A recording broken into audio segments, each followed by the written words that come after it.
At least once a year, the President of the United States addresses a joint session of the Congress. When he does that, the Latin words, e pluribus unum, appear right behind him. The words, I never took Latin, but for those who have, they've explained to me, e pluribus unum means from many, one. From many, one. And the suggestion there is that while in this country we come from many places, in the end we're one. We're the United States of America. And sometimes we need a reminder of that. And sometimes reminders can be pretty tragic. Probably one of the biggest tragedies we've ever lived through as a nation was the catastrophe, the tragedy of 9/11, when we lost thousands of people. And the crash of the two airplanes into the towers in New York City, into the Pentagon, and in a farm field near a place called Shanksville, Pennsylvania, where the passengers on that airplane had learned that of the crashes into the World Trade Towers. They'd learned about the crash of the airplane into the Pentagon, and their aircraft had been flying out of New Jersey, and they learned that the other three planes had crashed and that their aircraft had been commandeered. And rather than allow that aircraft to proceed to its destination piloted by the terrorists, some of the passengers took matters into their own hands. And they were led by a fella, just a regular citizen named Todd Beamer.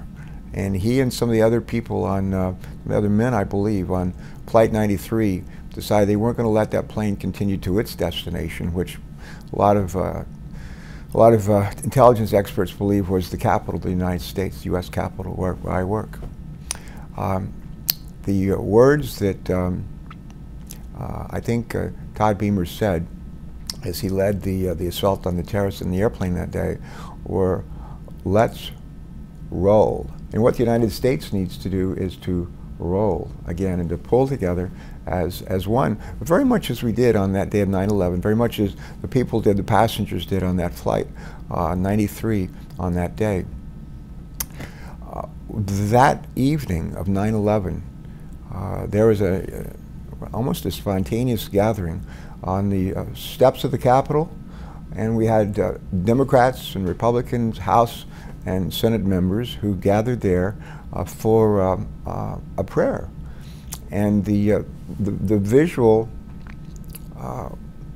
message from that gathering, I think, was strong, was really what we needed as a nation. And the idea, again, pluribus unum, from many states, many congressional districts. We were one. We were one that day, that night. And we created shortly thereafter, under legislation, a 9/11 commission. It was Democrat, it was Republican, led by former Republican Governor Tom Kean of New Jersey, and led by Lee Hamilton, former congressman from Indiana, who was one of my mentors when I served in the House. And although they were Democrat and Republican, it was equally divided. In the end, they adopted some 41 recommendations to help make us stronger, more secure as a nation. And everyone on that commission, although they came from many places, voted as one. And again, from many, one. And the Congress took up those recommendations and adopted almost, not all of them, but almost all of them. We have a handful still to go.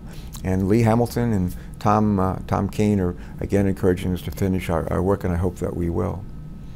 A few of us who were alive and watching the news on 9/11 will forget the moving vision of hundreds, thousands of people rushing away out of and away from the towers in New York, and watching the firemen, the police, and other emergency workers rush in. That was the kind of sacrifice that we saw on Flight 93. And that's the kind of sacrifice that really has made our country great over the years, where people from many places decided to pull together, united as one, do what's right for our country. We need, on this 9/11, this 10th anniversary commemoration of 9/11, we really need to rekindle that spirit. People watch what goes on in our nation's capital these days. Sometimes do, I'm sure, with despair. And rather than just be despondent and moan and groan about, well, it's too bad it is this way, we need to change it. And that certainly puts a burden on me to reach out to my colleagues, and I try to do that every day. I try to take the spirit of Delaware, really the spirit of Return Day, to our nation's capital and to infuse the way we do work together in Delaware into the way that we ought to be working together in Washington. It's the spirit of 9/11. We never think of that as the spirit that sort of really permeates the way we operate in our state, but we do. And we need to restore that, not just for a day or for a week or for a couple of months, but for a long, long time.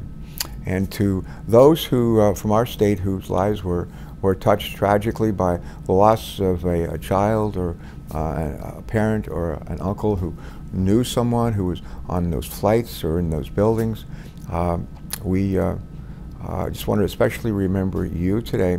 But I think the best way to remember all those who lost their lives and all those who sacrificed their lives to save others, the best way, really the best way, most fitting way to remember them is for us to set aside the bickering, set aside the name calling and the blaming and everything, and remember those words, those Latin words, a pluribus unum, from many one, and to remember that we're not just the United States of America, we are the United States of America, the United States of America, and it's time that we again acted as if we were that United States of America.